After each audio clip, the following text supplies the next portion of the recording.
What do you need to have your parrotlets in a cage?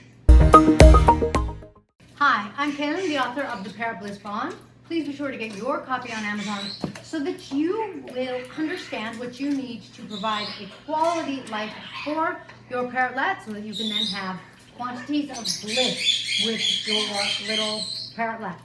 In this video, I've got my parrotlet's cage, and I would never leave my parrotlets, since I have other parrots, in a room like this where other parrots can come and land on the cage. This is just for the video. So, just for the video, I actually measured one of my parrotlets from the middle of her back out to her wing, and she was 3.5 inches, which means 7 inches is her wingspan. Double her wingspan this way and triple this way, and double this way, this cage meets those needs. In other words, this cage is like 15 inches this way, something like 23 inches this way, and 14 inches this way. And since she's 7 inches wide, I wanted at least 14 by 21 by 14. So this cage meets my minimum requirements. Next, for your cage, I always make sure that I have perches, and my favorite is natural perches. And I don't know if you could see, this wood actually, it's a clipping, and so it has little wood pieces sticking out. And then I just drill holes in them, I put zip ties in, or sometimes I use hooks and hang them in their cages. I like to observe my parrots and see what they need and try to really make sure that they have a good setup. And so my parrotlets, they really like to go in the corners. So both corners have perches, and I have 3 perches up above. I have a cute little hanging swing perch that has colored bells that I don't like as well, but they like biting at that. I have 1 perch on the bottom because one of my parrotlets wasn't feeling well, and I wanted him to be able to at least sit on the wood, which he usually does. I have a little coconut for them because they like to sometimes bite when the coconut has hair on it, and sometimes they like to go in it.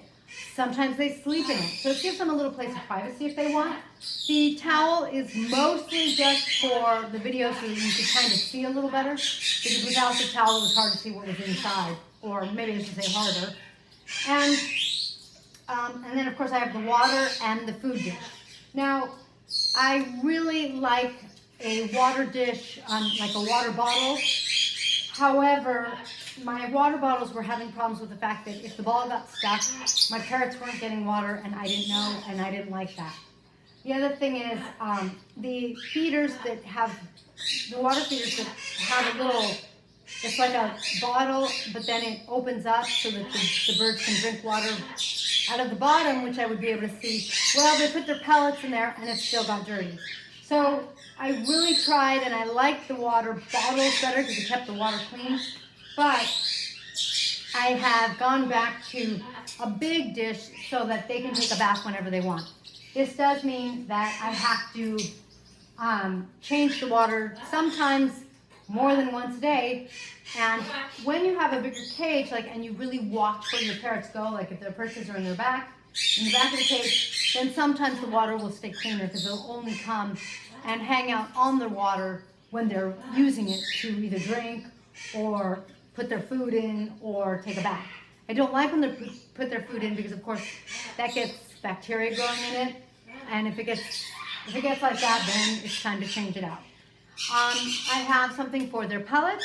I like to use hanging dishes only because then I can put my natural colored pellets, which I'm a big believer in, somewhere like that up high.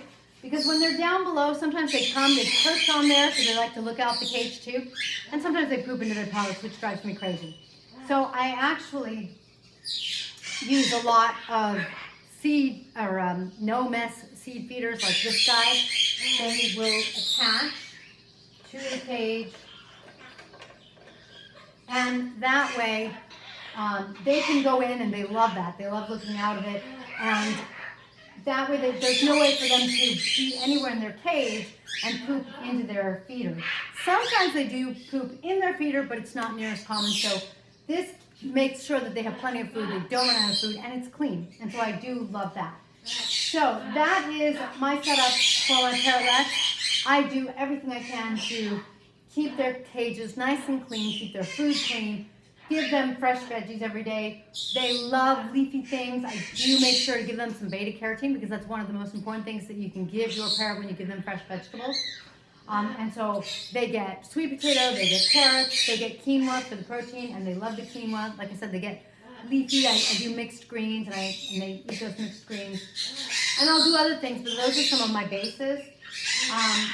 Small parrots like these guys do need some seeds, and so they do have their seeds, but I do also make sure that they don't have seeds only and all of the time. And so what I will do is when this gets low, I will wait and I'll make sure that the pellets got low too, so that they're getting a nice balanced diet. Or I'll only put a few of the seeds in at night, so they'll eat the seeds in the evening. And then in the morning, if they're out of seeds, then they're more likely to eat those fresh veggies and eat the pellets. And that way I know that they're getting a balanced diet, and I know that they're also getting some time where they're not eating seeds, they're eating something else, which gives their bodies a chance to absorb calcium, because seeds can inhibit the absorption of calcium.